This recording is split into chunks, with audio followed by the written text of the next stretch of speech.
आज हमें पढ़ना है वैद्युत सेलों का संयोजन, कॉम्बिनेशन ऑफ इलेक्ट्रिक सेल्स।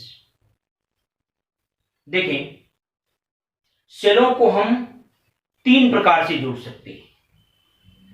एक है श्रेणी क्रम इन सीरीज, दूसरा होगा समांतर क्रम यानी पैरेलल में, और तीसरा होगा मिश्रित क्रम जिसमें श्रेणी भी हो, कुछ सेल्स श्रेणी क्रम में हो यानी सीरीज में हो, और कुछ पैरेलल में यानी समांतर क्रम में। तो हम देखेंगे इसमें श्रेणी क्रम। पहले मान लो इसमें n सेल लिए गए हैं, श्रेणी क्रम में जोड़े गए हैं यानी सीरीज में जोड़े गए हैं, और जितने सेल हैं सभी एक ही प्रकार के हैं, यानी सभी सेलों का विद्युत वाहक बल यानी इलेक्ट्रोमोटिव फोर्स कैपिटल ई है, और आंतरिक प्रतिरोध यानी इंटरनल रेजिस्टेंस स्मॉल आर है, और जो बाहर का प्रतिरोध है एक्सटर्नल रेजिस्टेंस वो कैपिटल आर है। इस तरह से श्रेणी क्रम में जोड़े गए हैं। श्रेणी क्रम का मतलब पता होगा, फिर से देख लें। इसका जो नेगेटिव वाला छोर है दूसरे वाले के पॉजिटिव से, दूसरे वाले का नेगेटिव तीसरे वाले के पॉजिटिव से, ऐसे ऐसे। तो सबसे लास्ट में क्या बचेगा? लास्ट वाले का नेगेटिव और पहले वाले का पॉजिटिव। इन दोनों को ला करके हम एक एक्सटर्नल रेजिस्टेंस यानी बाह्य प्रतिरोध कैपिटल आर से जोड़ दिए। तो ये कहलाएगा श्रेणी क्रम। अब देखें, इसमें एक सेल का इलेक्ट्रोमोटिव फोर्स यानी विद्युत वाहक बल कैपिटल ई है, और स्मॉल एन सेल जोड़े गए हैं। तो इसका ई होगा ई ई ई, ऐसे एन है, एन सेल है। तो कुल विद्युत वाहक बल यानी टोटल इलेक्ट्रोमोटिव फोर्स कितना हो जाएगा? कुल विद्युत वाहक बल, टोटल इलेक्ट्रोमोटिव फोर्स, ये बराबर होगा एन ई। अगर मान लें तुल्य आंतरिक प्रतिरोध इक्विवेलेंट इंटरनल रेजिस्टेंस अगर हम R1 मान लें, तो देखिए इसका स्मॉल r है आंतरिक प्रतिरोध, इसका स्मॉल r है, इसका स्मॉल r है, ऐसे ऐसे n बार है। तो अगर हम आंतरिक प्रतिरोध को कैपिटल R1 से व्यक्त करें तो क्या होगा? NR ये होगा, क्योंकि सभी श्रेणी क्रम में है। तो R R R ऐसे ऐसे जुड़ेगा तो क्या होगा? NR होगा। अब देखें तो धारा कितनी मिलेगी? धारा I बराबर क्या होगा? हमने ये फार्मूला पढ़ा था, क्या पढ़ा था? I बराबर E by R plus R। इस फार्मूले का मतलब समझें, हम ऊपर क्या लिखते हैं? टोटल इलेक्ट्रोमोटिव फोर्स यानी विद्युत वाहक बल। तो यहां पर विद्युत वाहक बल कितना है? NE है, तो यहां पर क्या हो जाएगा? NE हो जाएगा। नीचे क्या होगा? Capital R। कैपिटल R का मतलब क्या है? एक्सटर्नल रेजिस्टेंस यानी बाह्य प्रतिरोध। तो यहां बाह्य प्रतिरोध क्या है? कैपिटल R है, कैपिटल R ही लिखेंगे। स्मॉल r यहां क्या माना गया था? इंटरनल रेजिस्टेंस, आंतरिक प्रतिरोध। यहां आंतरिक प्रतिरोध कितना हम आपने माना है? कैपिटल R1, तो होगा कैपिटल R1। ला करके वैल्यू पुट करें, R1 के स्थान पर आपको लिखना है NR। अब यहां से दो कंडीशंस हो सकती हैं।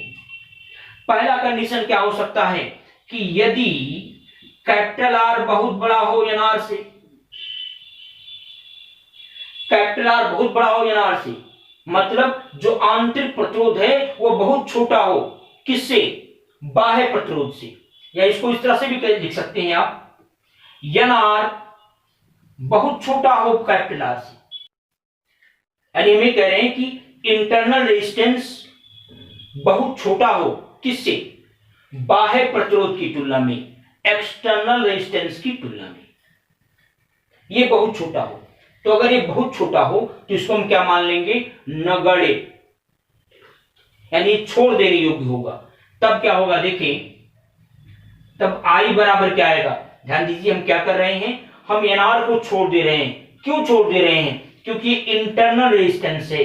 हम मान रहे हैं कि यदि इंटरनल रेजिस्टेंस एक्सटर्नल रेजिस्टेंस की तुलना में, यानी आंतरिक प्रतिरोध बाह्य प्रतिरोध की तुलना में बहुत कम है, इतना कम है कि छोड़ देने योग्य है, ये जोड़ने योग्य नहीं है, तब क्या होगा?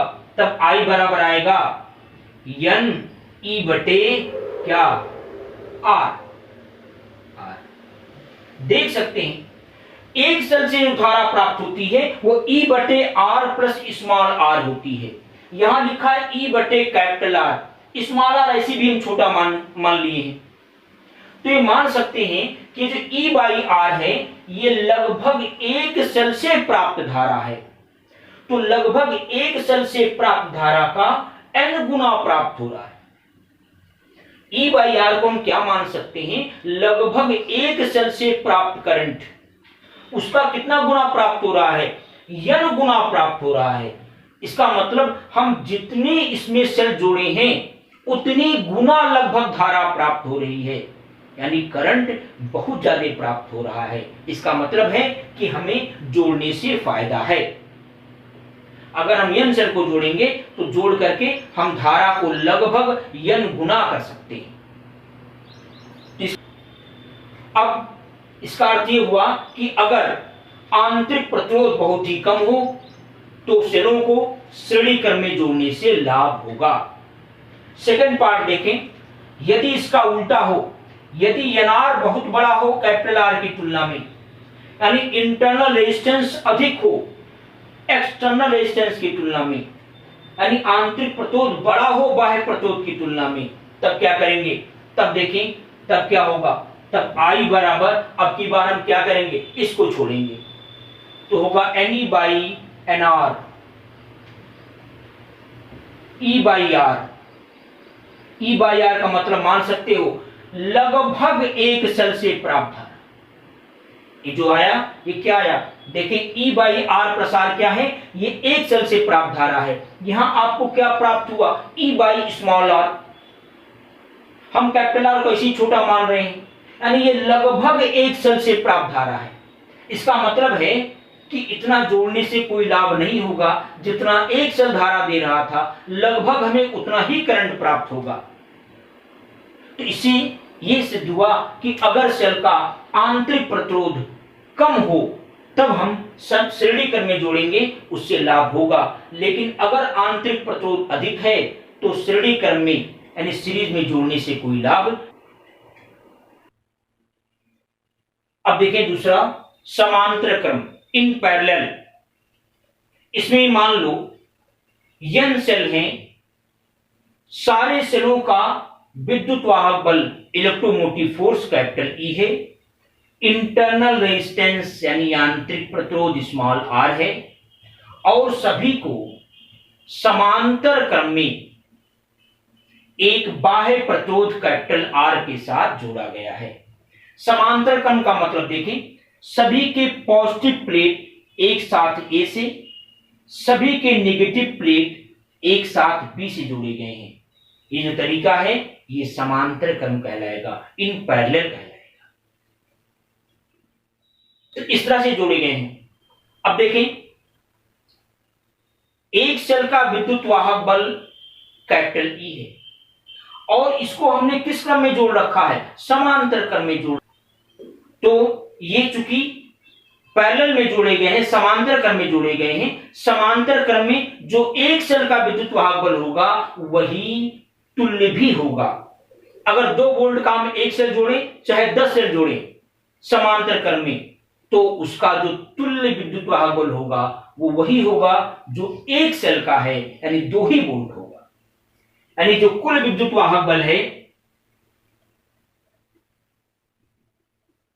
वो बराबर क्या होगा? E ही होगा। जो एक सेल का होगा वही पूरे का होगा, क्योंकि सभी को एक ही कंबाइंड छोर से जोड़ा गया है। और देखें, हम अगर तुल्य आंतरिक प्रतिरोध को R1 मान ले, कैपिटल R1, ये सभी किस क्रम में हैं? ये सभी समांतर क्रम में हैं। तो इनका तुल्य कैसे निकालोगे? 1/R1 बराबर, समांतर क्रम के लिए फार्मूला है 1/R1 बराबर 1/स्मॉल r प्लस 1/स्मॉल r प्लस 1/स्मॉल r ऐसे कहां तक जाएगा, n बार तक, क्योंकि ऐसे ऐसे आपने L सेलों को जोड़ रखा है। तो एक बार इसको फिर से समझ लें, एक बार इसको फिर से देख लें। हमने क्या माना है कि तुल्य आंतरिक प्रतिरोध कैपिटल R1 है। हमने पढ़ा है पहले, अगर ऐसे ऐसे तीन प्रतिरोध हों, इनको अगर हम समांतर क्रम में जोड़ें, पैरेलल में जोड़ें, तो इनका तुल्य आता है 1/R बराबर 1/R1 plus 1/R2 plus 1/R3, इस तरह से। तो यहां पर ये सेल का आंतरिक प्रतिरोध, इसका आंतरिक सभी किस क्रम में है, सभी समांतर क्रम में है। तो अगर हम इनका तुल्य, इनका इक्विवेलेंट कैपिटल R1 से शो करें, तो 1/कैपिटल R1 बराबर होगा 1/R पहले का आंतरिक, 1/R दूसरे का आंतरिक, क्योंकि सभी का आंतरिक प्रतिरोध समान है। तो 1/R धन 1/R धन 1/R ऐसे ऐसे क्या होगा, n बार होगा। तो कितना आएगा, ये n/R आएगा। तो यहां से R1 बराबर कितना आ जाएगा, R1 बराबर आ जाएगा R/n। ये क्या आ गया, कुल आंतरिक प्रतिरोध। और ये मैंने बताया कि चूंकि समांतर क्रम में कैसे सेलों को जोड़ा जाता है, सभी के पॉजिटिव प्लेट एक साथ, सभी के नेगेटिव प्लेट एक साथ, यानी सभी के प्रारंभिक व अंतिम बिंदु कॉमन पॉइंट होते हैं, और विभवांतर जो लिया जाता है वो कॉमन पॉइंट के बीच ही लिया जाता है। इसलिए सारे सेलों का जो विद्युत वाहक बल होगा वो वही होगा जो एक सेल का है, यानी कैपिटल ई ही होगा। तो अब देखिए, धारा I बराबर, मैंने क्या फार्मूला बताया था, धारा I बराबर क्या होता है, कुल विद्युत वाहक बल E, मैंने फार्मूला लिया था I बराबर E/R प्लस R। E का मतलब कुल विद्युत वाहक बल, यहां पर कुल विद्युत वाहक बल कितना है, कैपिटल E ही है, बाई R का मतलब एक्सटर्नल रेजिस्टेंस यानी बाह्य प्रतिरोध, बाह्य प्रतिरोध कितना है, कैपिटल R है, प्लस स्मॉल r का मतलब आंतरिक प्रतिरोध, और हमने यहां पर आंतरिक प्रतिरोध को कैपिटल R1 से शो किया है, तो हो जाएगा कैपिटल R1। ला करके वैल्यू पुट कर दें R1 का, R1 बराबर क्या आया है, R/n। तो I बराबर क्या हो जाएगा, चेक कर सकते हैं, NR हो जाएगा ये, प्लस स्मॉल r, n कहां चला जाएगा, ऊपर, ये आया, इतना आया। अब यहां से फिर दो केस निकलते हैं। पहला केस क्या है कि यदि NR बहुत बड़ा हो, किससे, स्मॉल r से। NR बहुत बड़ा होने का मतलब क्या है कि जो बाह्य प्रतिरोध है वो बहुत बड़ा हो, या यूं कहें कि जो आंतरिक प्रतिरोध है वो बहुत कम हो। तो अगर सेलों का आंतरिक प्रतिरोध कम होगा, तब देखें तो क्या करेंगे, हम स्मॉल r को छोड़ देंगे, तब क्या आएगा, चेक करें, I बराबर क्या आएगा, हम स्मॉल r को छोड़ दे रहे हैं तो क्या जाएगा, NE/NR, NE/NR, इसका मतलब ये n कट जाएगा तो क्या आएगा, E/R, E/R का मतलब लगभग एक सेल से प्राप्त धारा। इसका मतलब है इतना बवाल करने से कोई फायदा नहीं है, यानी जो आपने n सेलों को समांतर क्रम में जोड़ा है इससे कोई लाभ नहीं होगा। कब लाभ नहीं होगा, जबकि बाह्य प्रतिरोध बड़ा हो, या इसका उल्टा कहें कि जब आंतरिक प्रतिरोध बाह्य प्रतिरोध की तुलना में काफी कम हो, तो सेलों को समांतर क्रम में जोड़ने से लाभ नहीं होगा, बल्कि श्रेणी क्रम में जोड़ने से लाभ होगा, जो आप वहां पढ़े थे। सेकेंड पार्ट क्या हो सकता है, यदि इसका उल्टा हो, यानी आंतरिक प्रतिरोध बहुत बड़ा हो, तो अगर आंतरिक प्रतिरोध बहुत बड़ा हो तब क्या हो जाएगा, देखें, तब I बराबर होगा NE/NR को हम छोड़ दे रहे हैं, स्मॉल r, इसका मतलब E/R को मान सकते हैं लगभग एक सेल से प्राप्त धारा, उसका n गुना प्राप्त होगा। इसका मतलब है कि जोड़ने से लाभ होगा, क्योंकि धारा n गुना बढ़ जा रही है। तो कब लाभ हो रहा है, देखें, लाभ तब होगा जब बाह्य प्रतिरोध जब आंतरिक प्रतिरोध बड़ा हो। तो अगर सेल का आंतरिक प्रतिरोध बड़ा हो तो उसको समांतर क्रम में जोड़ने से लाभ होता है, और वहां हमने जो पढ़ा था कि अगर सेल का आंतरिक प्रतिरोध कम हो तो श्रेणी क्रम में जोड़ने से लाभ होता है। तो ये दोनों कॉम्बिनेशन आपने देख लिया। अब जो मिश्रित वाला कॉम्बिनेशन है ये आप नेक्स्ट वीडियो में देखेंगे।